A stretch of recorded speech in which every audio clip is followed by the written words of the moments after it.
All right, so let's jump into the biggest headline, which actually was announced on my birthday, Ted, June 14th, which actually went down this week. 28, I'm an old man, I know, but Ted. Oh, get out of here. First take, I'm giving over to you. What's going on in the chat room here? Well, they want us to talk about Floyd versus Conor. Let's do it. Mac, however you want to put it. Conor McGregor versus Floyd Mayweather. They want us to talk about that, so yeah, we might as well. And Ann gives the show 4 out of 5 stars. Great fights tonight, she says. I agree. So, yeah, I mean, I just, I think it's going to be the biggest fight of the century. I mean, biggest fight in all of combat sports. I think they're probably going to sell it for $100. $100. I'm gonna say $100. They're gonna break the record for the not necessarily attendance, because it's gonna be at the MGM or whatever the arena is there in Las Vegas, that it only holds like 20,000 people. But they'll break the gate because the ringside seats are gonna be like $100,000, So they'll break the gate record. They'll break the pay-per-view record that was set by Pacquiao and Mayweather. Without a doubt. So those are my predictions. What's that? Without a doubt. Yeah. They'll break all the records that they can break. I mean, because they've got, they're pulling from the boxing crowd, the MMA crowd, and then somebody else made this point.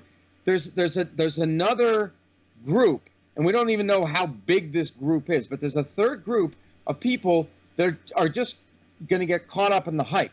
Like, maybe they're not even really sports fans. They're just pop culture people, right? I met a lot of them this weekend that thought, I didn't even bring up that I cover MMA. There were just so many people at the bar talking about it. It just sounded like idiots. Right. Well, those idiots are going to buy it too. Yeah. They're just people that are they're fair weather fans, or they just get caught up in they're hype beasts, and they're going to get caught up in it. And buy it too, just because everybody else is. Yeah. You know what I mean? They're okay. God bless them. God love them. But so they'll jump on this just for this one because everybody's talking about it, like us. How can't you, Ted? I got to ask you this, and I want to ask the chat room this. The UFC can't mess us up. Boxing, you have Michael Buffer. UFC, you have Bruce Buffer. Wouldn't it be perfect if Bruce Buffer announced Conor and Michael Buffer announced Floyd? How can they not do that? Well, no, I think it would be great. But it just seems as though the UFC is rolling over on everything else. Like, did you notice that? Did you hear this guy Ellerby? I forget his first name, but he's Floyd's stooge. He's the president of the Mayweather money team, or whatever the heck you want to call it. He said, nope, there aren't going to be any other MMA fighter versus boxer fights on the card. It's going to be 100% pure boxers. Okay, that's number one. So to me, the UFC relinquished control. They said, go ahead, do with it what you want. Right? That's one thing. Another thing is, if there are any MMA announcers, they've really been pushed to the side. I saw the broadcast team, and I don't know if there's anybody from the UFC that's on that broadcast team. I think it's Showtime people. It's so weird. You know what? They're boxers. They're boxing announcers. There should be an option. You should be able to either listen to the boxing commentating or the regular, what we're used to, the UFC commentating, which would be Joe Rogan or whoever. I guess they figure, well, it is a boxing match, so you should have boxing people talking about it. But, yeah, it just seems as though the UFC said, like, if I was negotiating, I would say, well, you know what, I want half the card. Let's make it fun. Yeah, let's make it fun. Let's make it fair. I want half the card. Either so make it half boxing and half MMA, or do the whole card as one side MMA, one side boxing, because who was it? Adrian Broner wants to fight Nate Diaz now. Yes. Stipe Miocic challenged Anthony Joshua. Jimmy Manuel wanted to fight David Haye. And who was the other one? Of course, Anderson Silva's wanted to fight Roy Jones Jr. For like forever. So there you go. There's your undercard. If you wanted, you could do it that way. You know, Ted, but it just seems like rolling over. What's that? If there's any time to do this and have fun with it, I mean, this is the ultimate guys' night out. This is one of the biggest fights we might ever see. This is a fight that we're going to be telling our grandchildren about. And if there's any time to do it, it's now. Silva versus whoever he wants. This is something that he's been talking about forever. You know, why not make it fun? I mean, we're already kind of stepping outside the box. But then again, you know what? There has been no fights yet announced other than Conor versus Floyd here. And it's up to the Mayweather promotions to pick that out. But I have to object and say, make this fun. Make this fun. This is a once-in-a-lifetime thing, something you'll never forget. It won't be fun. It won't. It won't be fun. No, it won't. I mean, look, and I like boxing, but I think maybe it's a tactical move by the UFC because they figure there aren't going to be that many people watching the undercard anyway. You know, it's going to be like a Tyson fight. You just tune in for you tune in for, well, hopefully it'll go longer than 30 seconds. But you know, you forget about the undercard and you just watch the Tyson fight. I think that's what they're thinking. But I do remember Dana White a while back saying that he was gonna. He said, "And we're gonna stack this thing with other exciting fights." So it sounded like at one point he wanted to have, at least he had the desire to have a hand in the rest of the fights. But it seems like they just said, "Go ahead, we're gonna bend the knee, and you have control." You know, and I just don't. I don't agree with that. I don't like that. You know. But whatever. We don't know. I don't know what went on behind closed doors. You know. Another very interesting point, Ted, that Conor doesn't have to wear Reebok. He is open to anyone that wants to sponsor him. What are your thoughts on that?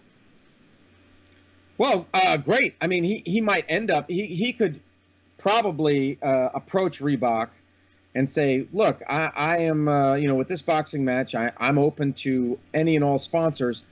Make me an offer." So renegotiate with Reebok just for this fight alone. Same thing with Monster. He has an exclusive Monster contract. Renegotiate with Monster just for this fight. Plus any other huge, how about other UFC sponsors like Bud Light, Harley, any of those other big ones. You know what I mean? And McGregor can and Mayweather can go with Hublot, whatever the hell Hublot is. Or actually, I looked it up. Yeah. I believe it's pronounced. I believe it's pronounced Hublot. It's they make watches. Yeah, no. Hublot. Who? Yeah, I know. No. I think they make watches that are like supposed to be, on the level with Rolex or whatever. Hublot in a house with a mouse, not with a fox, not with a watch. Hublot who? Hublot who? Yeah, no, I think actually they make like $300,000 watches or what have you. So Ted, the big question here is, what is going to happen in this fight? Like I said, I went to the bar this weekend. It was my birthday. I've been partying all week long, as you can tell. I'm drinking out of a nice crystal wine glass. I see that. I complimented you on that, man. Yeah. It's been a crazy week, man. I've been trying to go out and kind of talk about this without telling people I cover MMA, this and that. I kind of want to hear what other people are thinking that really aren't into the scene. Everyone doesn't think Conor has a chance. No one thinks Conor has a chance. I got to object, man. I think Conor can do it, man. I really do. Yeah. Okay. So I've been, reading other people's comments, and there's different philosophies on how people think Conor should approach this. Okay. Some people think he should take I guess it was a guy named Maidana who fought Floyd and was made it a dirty, ugly fight. A lot of clinching, leaning on him, trying to wear him out, wear him down, dirty boxing. Digging into the ribs, maybe short uppercuts in the clinch, things like that. Rabbit punches, stuff like that. Right? That's one philosophy.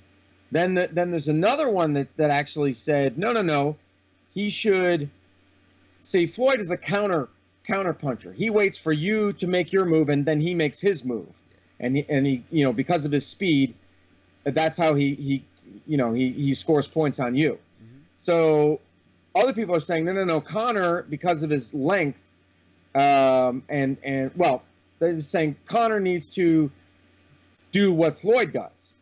So be patient and wait for Floyd to make the first move. So we could end up seeing two guys circling for 10 rounds. We can see without another anybody... Pacquiao Mayweather.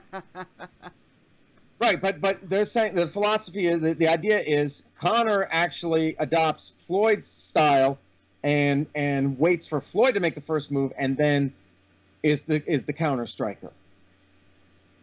Well, and the other thought is that he should just try to knock him out, like just bum rush him and just try to knock him out like within the first round. With that just left overwhelm, hand. just like run after him, cut the ring off, corner him, and just unload and try to get him out in the first round. So it's kind of three schools of thought on that.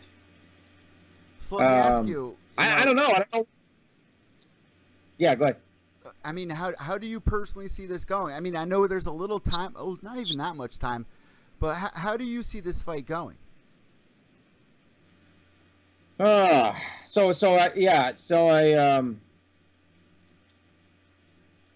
don't know what style Conor is going to adopt. You know what I mean? I just don't know.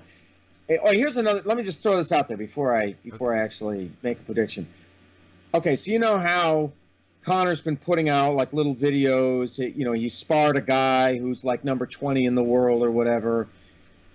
Do you think that Conor is only showing us a fraction of what he's really capable of, and that it's all actually kind of a ruse to lull Mayweather into thinking that Conor actually really is not that great, so that he underestimates Conor, and then Conor gets in the ring and just totally, shocks the shit out of him? Because Conor's in control of those videos. Like, he's got his own documentary team, and he's the one that's releasing those videos. He's in charge of I get what you're saying. The footage that you see of Conor boxing is what Conor has chosen to show us. He's a smart dude, man. It wouldn't Are we surprise only me. seeing this much? Are we only seeing this much of what he's capable of? And that's all that Floyd really has to go on. Or Floyd can choose to watch the 13-second knockout of Jose Aldo. Which shows over and over. And you can tell a couple of things by that. You can see Conor with knockout power, and also Conor taking a shot at the same time, because we know that Aldo landed on Conor just about at the same time that Conor landed on Aldo, and Conor took that shot. Maybe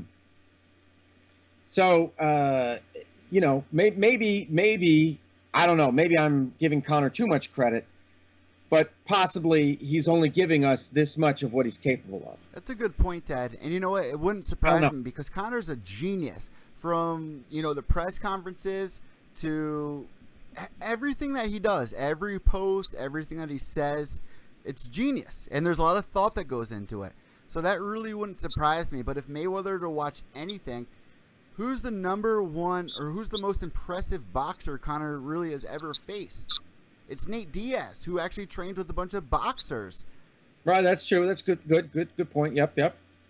Conor didn't. I mean, well. Honestly, if you compare Nate Diaz to Mayweather, it's completely different, because Nate's really lanky, but Conor got bitch slapped a few times in that fight. But that's not really Mayweather's style, so you can't really watch any of his MMA fights. It's a different sport. Right. And only thing that he's releasing are these little short videos. So it kind of would make sense that Conor is kind of tricking him. But at the same time, Ted, it wouldn't be smart for Mayweather to watch any video like that of Conor. It wouldn't be smart at all. Mayweather has been doing this for so long. I think Conor's going to find a little problems. Conor's going to find a lot of problems in this fight. But he's so smart that he can psych Floyd out, Yeah. With these videos, with the press conferences that we haven't seen yet, get under his skin. You know, I think that plays a huge role in every single one of Conor's fights. A huge role. Yeah, I mean, he will definitely try. He will definitely try. And I mean, you could argue that he already has, because did you see this video that Floyd put out on his Instagram about, we're going to do something called the Mayweather challenge, which is you show how your life really is, you know, because he's trying to say, well, this is my jet and these are my pilots and this is my stretch limo and these are my clothes and this is my watch. Whereas Conor, he didn't mention him by name, but you knew he was talking about Conor. Whereas Conor, you know, rents the cars and rents the house, et cetera, et cetera, et cetera. So it's already kind of getting under his skin, because Conor has tried to mimic Floyd, and Floyd is not taking too kindly to that. So Conor's already kind of living up here rent free. You know, I think Conor does what was that? I said, does that translate to the ring? Like, will that actually have a psychological effect on Floyd when it comes to fighting? It does. In every one of Conor's fights, that's a huge game plan of his, is outside of the fight, is hyping it up in your head. That's everyone's worst enemy, is the games that you play in your head, the things that you see, what you think about yourself, what people are saying about you. Mayweather has an ego, and Conor can play right into that. And I feel like when we see the press conferences, and let me tell you, they're going to be some of the most exciting press conferences we've probably ever seen. I'm looking forward to it. But we haven't really seen any shit talking, really. I think that's going to play a huge role in this fight. I could definitely see it going to a finish. I don't see this going to a decision. I see a finish here. Yeah. I mean, check out, I don't know if it's at Straight Blast Gym or wherever Conor's training. There's a mural on the wall, and it's Conor punching a black dude. I'm guessing it's Floyd or Marcus Brimage. I guess it could be Brimage, but they have boxing gloves on. They don't have UFC MMA gloves on. They have boxing gloves. Conor's got green gloves, and the other guy's got red gloves. So I think that's a message to Floyd as well. And I can guarantee you Floyd's seen that. Without a doubt, Ted. Without a doubt. And like I was just saying, I'm kind of excited to see this press conference, how that's really going to play out. Like I said, it has a big role to do with it. But another thing, Ted, that hasn't been announced, they really didn't announce what these guys are really getting paid, which I kind of find surprising. Originally, Conor wanted $75 million. We were getting Floyd was getting $150 million. We didn't even get like a 60-40. No one told us anything about what these guys got paid, except they're both happy. You know. Well, yeah, according to Dana White, that Conor's happy with the arrangement. But I'm sure Floyd is going to have to get more. You know what I mean? He always has to get more. Again, ego. It's his ego. What's going on in our chat room here? What's everybody saying here?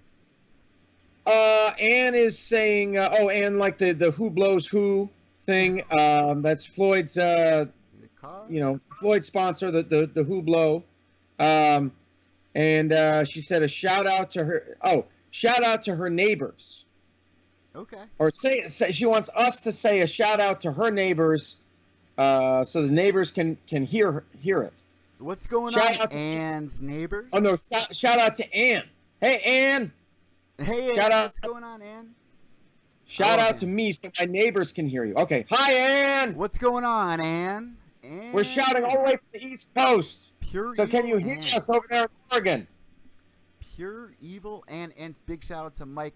Big supporters, guys. Make sure you follow me and Ted on Twitter, and you can also follow Ann at Chillzone95 on Twitter. You can follow Ted at Ted Czech. That's TEDCZECH, and of course me, Evil Eddie at Pure Evil MMA. Ted, are there any questions in there about this fight? Anyone seeing this fight going to decision? What's going on in there? Well, Ann seems to think that maybe Nike would be interested in sponsoring Conor, and then she also said that possibly I could be right that Conor's only releasing little bits of his boxing so that Floyd won't take him seriously. There's a lot that goes in. And this is no secret to anybody, Ted. Me and you have both discussed this plenty of times. Huge game plan of Conor is outside of the ring. You know, playing these mind games. Only person didn't work against was who? Nate Diaz. Right. Yeah, and it really didn't. I mean, who's to know for sure? But I mean, yeah, Nate's a hard nut to crack. You know that dude's he's from the street, so you know, yeah, you're not going to really bust through that exterior. But yeah, with Floyd and his fragile ego, you wonder what Conor's going to do, what he's going to say, and when is this press conference anyway? Do we have a date for it? You know, there's a lot of people that want the world tour, but I heard they're just going to do, a couple of cities because there's not much time. There's not much time for them to really do a world tour or anything. Yeah, no, there really isn't, and Conor's not going to be interested in that because he's going to be like, no, dude, I got to train. Yeah, exactly. But I mean, wouldn't it be great if we did? You know, it would be like Conor versus Aldo all over again. Remember when they did that world? Oh, that was a thing of beauty right there. Oh my God, that was masterful. The way he had Aldo reduced to like a steaming lump of humanoid goo. You know what I mean? He just, oh my God, he really did. He did a number on that guy's brain. So anyway, okay, so I'm just thinking about the way that Conor moves when he fights, and he's about the movement. He loads. You know, he's about it. I think he's gonna kind of keep that to some degree when he boxes. He's going to push forward, and feints and hands here, hands there, kind of stuff. Maybe out to the side, maybe try to slap him or whatever. Well, you can't really slap with a boxing glove, but maybe even fake in a takedown. Maybe kind of get down low like he's gonna do a takedown or something. You know what I mean? Just to freak him out. He's always double jabbing the right, pretending, and then he'll hit you with that left, and it drops everyone, man. But I think he's going to do that. I think he's going to be aggressive. I don't think he can. I don't think Conor is wired. Like some people are saying, oh, he should counter strike Floyd. He's just not wired that way. He's going to push forward, and probably try to get Floyd to make a mistake, and then seize upon that. I think. A lot of Conor's fights, man, he's not looking for takedowns. He's always trying to get him on the feet. This is going to be an exciting fight. But you know what, Ted? There's a lot of people that aren't for this. I mean, I know. Could be they'll watch it anyway, though. They'll watch it. You know they will. Oh, yeah, without a doubt. Whether you love it, hate it, you're going to watch it. Or you're at least going to want to know who won it, at least. Yeah. But the thing is, there's so many people that are totally against this, and it's mostly the boxing fans out there. I'm not trying to bash boxing fans, but I can kind of see where they're coming from. Floyd 49-0. If he loses to a guy who's 0-0 in boxing, it's a disgrace. Can you imagine? I'll tell you what, it will put a lot of things to rest here. If Floyd finishes Conor, could you imagine if Floyd finishes Conor? That would be a huge defeat to the MMA world. Would it hurt? Would this fight affect the MMA world if Conor does get knocked out? Which I don't really see happening. Well,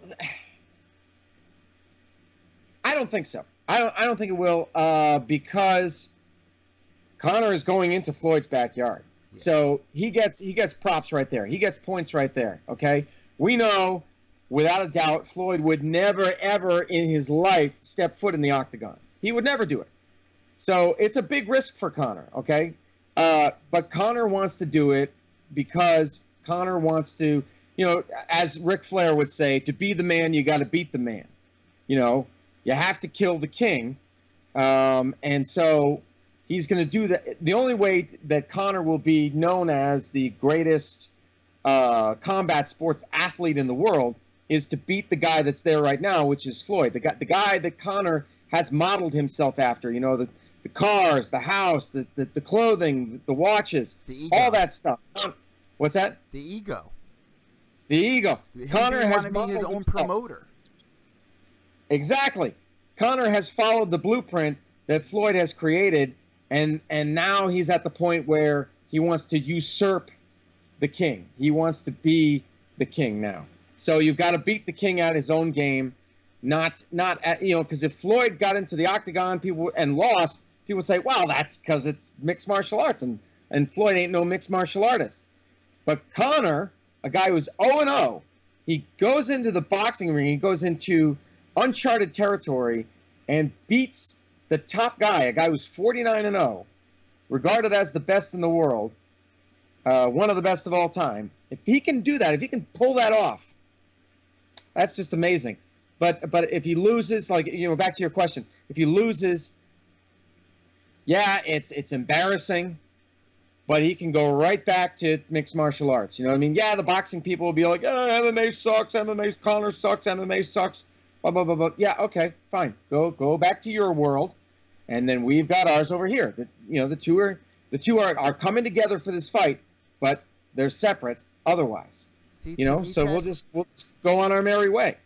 To me, in my honest opinion, all the pressure is on Floyd Mayweather. And I think that's going to really build a nest in Floyd's head. There's a lot of pressure. He really wants to be 50-0. He came out of retirement for this fight. Conor really doesn't have anything to lose here. He's making a ton of money. Right. One of the biggest fights of our generation. One of the most anticipated fights we're ever going to see. The most exciting pressers. Conor really has nothing to lose here. Conor's done it. And if he gets the win over Floyd Mayweather, he deserves a statue in every state, in every country. You know what I mean? Yeah. Exactly. A Absolutely. man that went to two divisions, the first in two divisions in the UFC, to hold two belts, two different weight classes, go over to beat one of the best in boxing, something that Pacquiao couldn't do, something that Canelo Alvarez couldn't do. The list goes on and on. Conor has nothing to lose. The pressure is on Floyd, and how is this really going to affect Floyd? Because if we look back at Floyd's past couple of fights, which I've watched, there's really no pressure on Floyd. I mean, despite he really, is trying to be undefeated, he's trying to stay undefeated, blah, blah, blah. But no one's really giving him any problems, before the fights. Conor, let's look at RDA. RDA didn't realize what he was getting himself into. Even though they didn't fight, the first time he showed up, he just looked like an idiot. This is going to be exciting. Conor's got nothing to lose. Floyd's got the pressure here, and I'm excited for this one here. Good points there, Eddie. Good points. Yeah. I think, yeah, you really summed it up well. I mean, we'll just have to. Neil, I'll just put another nail in the coffin. Yeah, man. I mean, 50-0 is a big deal, Ted. 50-0 absolutely. Against a guy who's 0-0. Embarrassing. Yep. I mean, yeah, Conor can just continue on. Conor, yeah, you know what? Conor doesn't even actually really need this fight.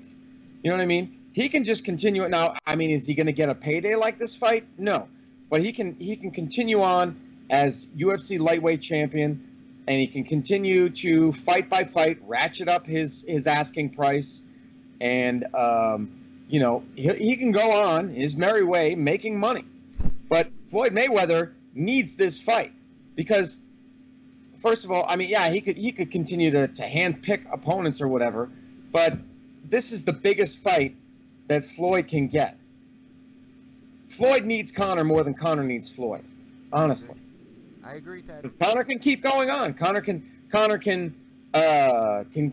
drop the lightweight belt and go after the welterweight belt if he wants. Then he'd be the first guy to have 3 belts.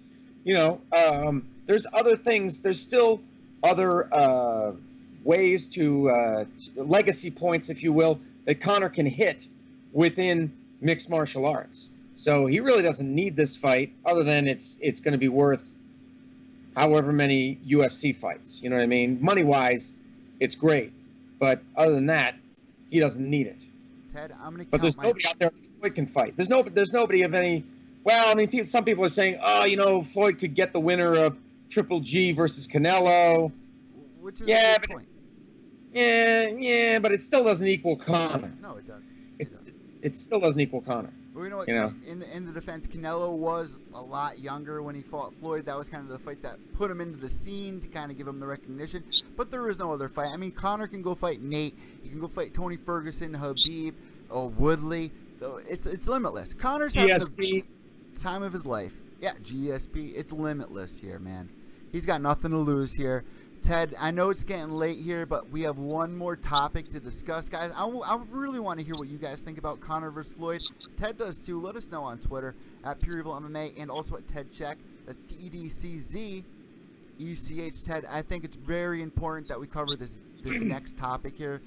Chris Cyborg versus Megan Anderson. And before we talk about that, do you think it was right for Jermaine Durandamy to get stripped of her title? I mean, it hasn't been a year. You know what I mean? Do you think that was right, first off? I know she was kind of running from Cyborg, some may say, but was that right? Yes, it was. She's a duck. Quack, quack, quack, quack, quack. She was ducking Cyborg. This whole talk about, well, first of all, if you go back to the Holly fight, she said something about, I have a hand injury, and then I think it was at the presser, she said, but I think I should rematch Holly. Well, which is it? Do you need to take time off for the hand injury, or do you want to fight Holly? Which is it there? So that was questionable. Then she's saying, I don't want to fight Cyborg because she's a known cheater.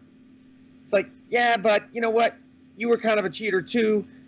Twice in the Holly fight, you hit her after the bell. So why don't we just call it even and you fight Cyborg? But she refused to do it. So if you're going to refuse to fight the #1 contender, in my opinion, you don't deserve the belt. Whoop! Just take it away. Sorry.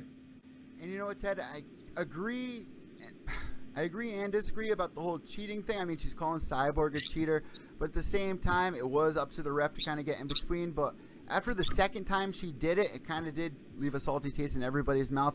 You have to fight the #1 contender, especially you knew what you were getting yourself into. After this Holly fight, who did you think was next? You know, and I had the pleasure of interviewing Jermaine Durandamy before her fight with Holly Holm. We spoke for an hour and a half. You know, this kind of seemed like her dream fight. She's never seen the UFC title before in person. She beats Holly Holm. She gets it strapped around her. I kind of felt like she was, you know, satisfied with that. And like you said, after the Holly Holm fight, she didn't have any interest in it. Instead of hyping it up, she was like, oh, you know, my hand. But then, like you said, Ted, she was like, well, I'll fight Holly again. So that's kind of like, come on here, you know? Yeah. I mean, you know, you have to fight who they put in front of you. Yeah. Exactly. You know, if you're a proven champion, if you have clout, you know, say you make like 5 title defenses or whatever, then you might be able to call your shots a little bit with the UFC. You might be able to say, I'll fight this person. You know what I mean? But you've got to put your time in.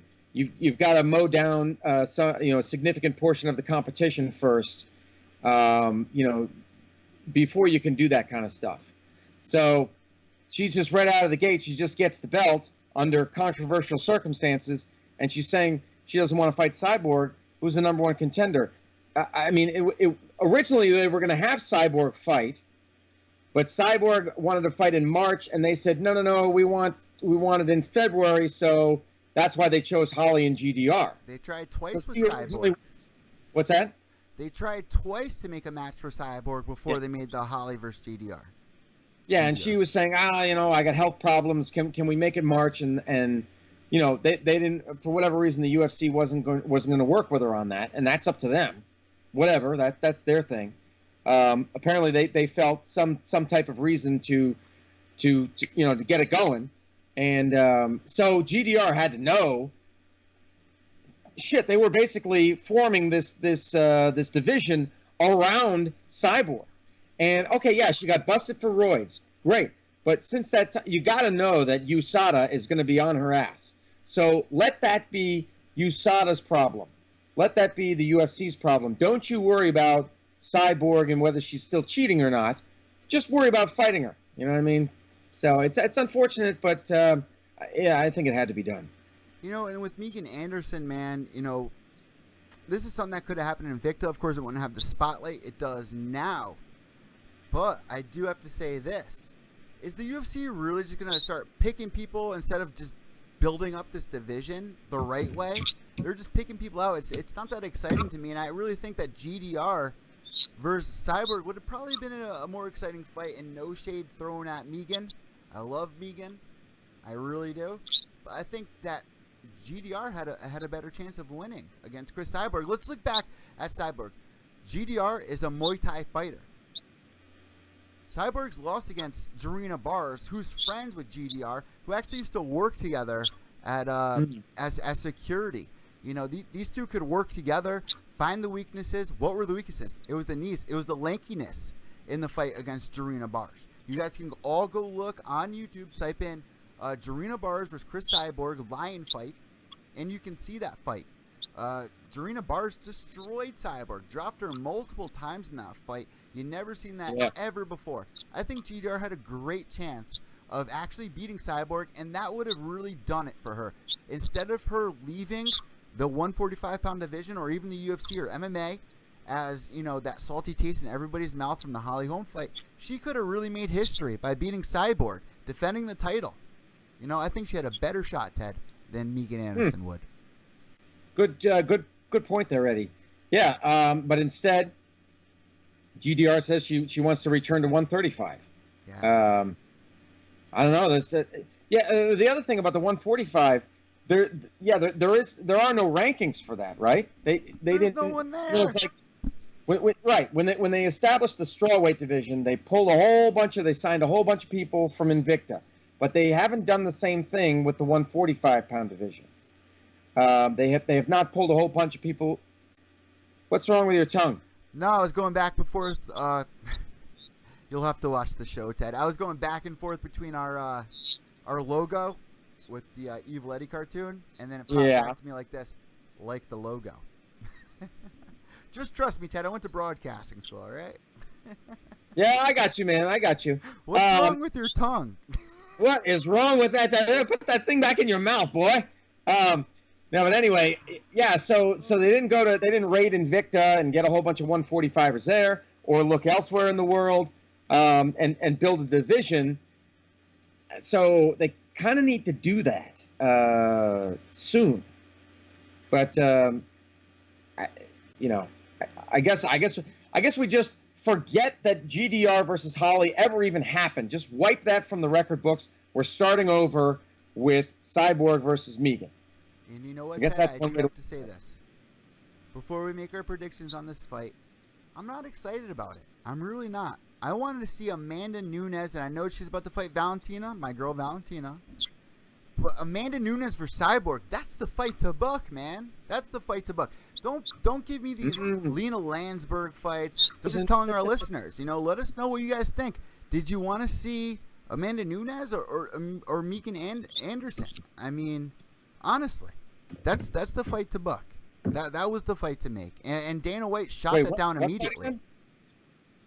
What fight again? Megan Anderson versus Cyborg. That's exciting, and but not as exciting to me as Amanda Nunes, who's currently the 135-pound champion that recently knocked out Ronda Rousey and was actually calling out Chris Cyborg. That's the fight I wanted to see, Ted. Do you agree, or what are your thoughts here? Okay, so Amanda Nunes versus Cyborg at 145. Yes. Yeah, there was some talk of that. Yeah, and then you could make GDR versus Valentina Shevchenko at 135. There you go. Strikers delight. Hey, strikers delight. Muay Thai versus Muay Thai. Yeah, exactly. Hell yeah, man.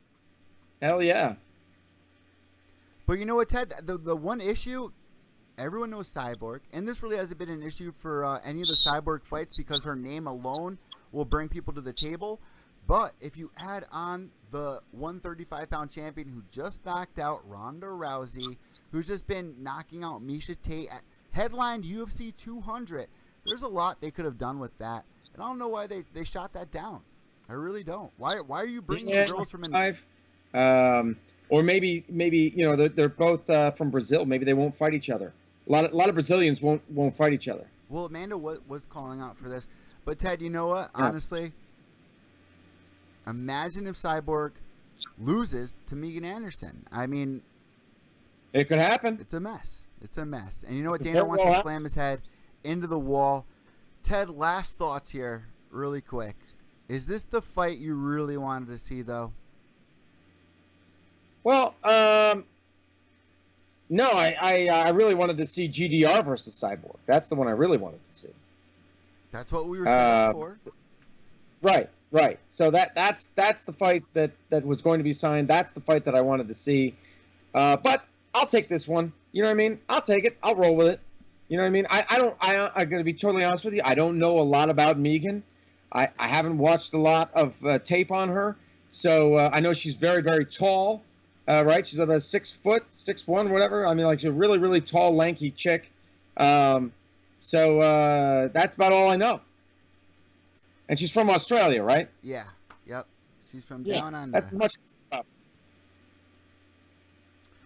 So, Ted, as we get to the end of this episode, we got a lot to look forward to, guys. And I'm sure Ted's going to be talking about it on his channel. And, of course, I'll be talking about it on Pure Evil MMA. We got some exciting fights coming up this weekend between Bellator, NYC/180. And also, the UFC has an upcoming fight with Michael Chiesa versus Kevin Lee going down June 25th in Oklahoma City. And guess who's going to be there, Ted? One of our soldiers, one of the Czech Republic. Someone who actually does a show himself named Sammy Eid. He'll actually be there. Oh, really? Sammy's going to be there. He's from Oklahoma City. He's had these tickets for a while. This is going to be an exciting fight, man. Also on this card, we got Jimi Hendrix. We got Johnny Hendrix versus your boy Tim Boach. Jimi Hendrix. Purple Haze. And then we also Felice Herrig's on this card against Kish. Tim Means versus Garcia. And BJ Penn versus Dennis Seaver. Ted, last question to you. I promise. BJ Penn, man, if he wins or loses, is this the last fight for BJ? Do you want to see this guy fight anymore? Will anything really be gained by beating Dennis Seaver? What are your closing thoughts on this last question here? Well, I mean, BJ Penn, I guess we could say, is now officially part of the Geritol posse. So he needs to be fighting guys. No, that's Pat Miletich. That's Pat Miletich coined that phrase, I think. You know, it's the old timers club, and so that's the kind of fighter that BJ Penn needs to be fighting. Yeah. Not somebody like Yair Rodriguez, not a young hotshot, you know, like Rodriguez. No, he needs to be fighting another old timer like Dennis Seaver. So, Uncle Hank is here, hanging with the boys, sexy Lexi. Yeah, so this is who I mean, you know, BJ, win or lose, he could continue on and just get another old dude for him to fight. And that's something that people have brought up. That's something that we've talked about here on Evil Intoxicated about making that senior citizen league. But you know what, BJ Penn, this is a perfect fight for him. This was the original matchup. But honestly, Ted, win or lose, this fight's been going under the radar.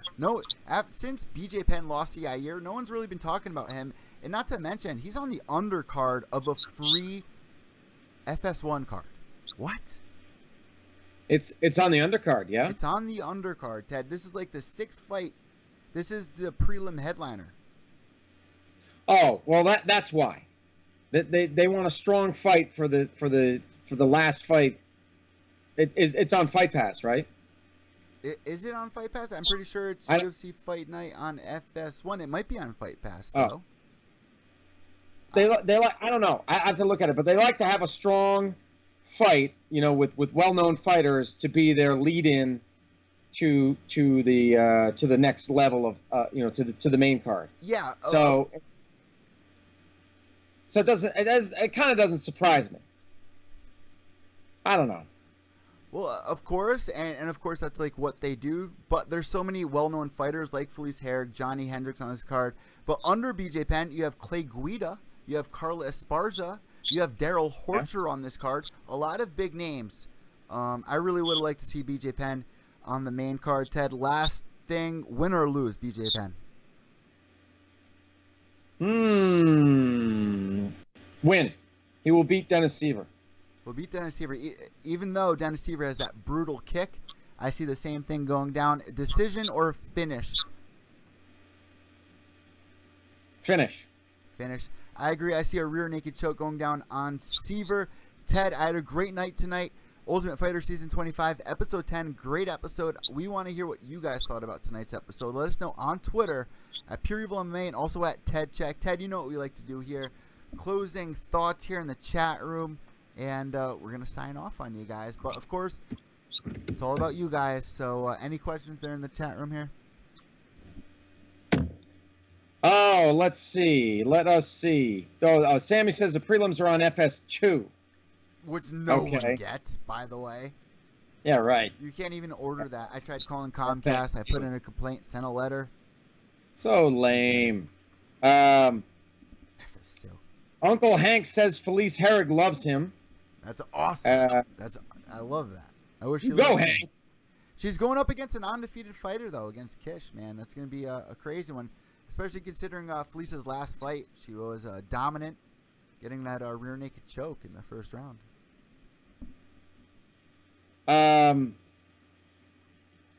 Let's see here. Oh, Ann thinks BJ will win.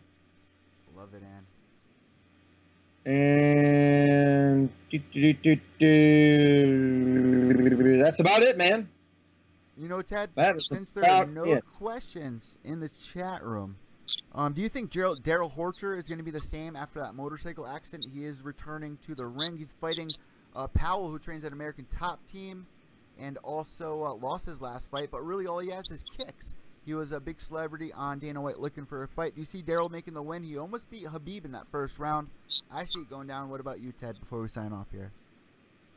Well, we'll have to check in with our friend Jeff. He actually knows Daryl, so maybe I'll send So maybe I'll send Jeff a message on Facebook tomorrow and ask him how. I would guess that if he's signed up for a fight, that he's good to go. He's cleared. Yeah. So that's great. I'm so happy for him. You know that he's he fully recovered from that horrific crash. Jeez. Very lucky. You know what, Ted? I really have to thank you, and I have to thank our audience tonight.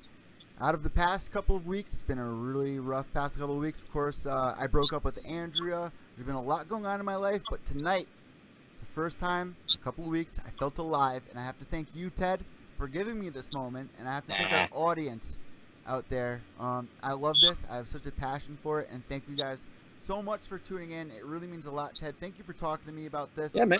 This sport has saved my life, and I really hope it saves a lot of other people's out there that do suffer for things going on in the world, and I really hope they can find peace within this sport. It's the most exciting sport going on in the world right now, and what a time to be alive and to be covering this. We got Mayweather versus McGregor coming up. Man, Ted, seriously, thank you so much for tonight's episode. Don't worry about it, man. Thank you, too. It's been great. And before we sign off, make sure you guys follow Ted on his YouTube channel. Ted, you want to give out your tags real quick? Just my name, TEDCZECH. Trying to do more.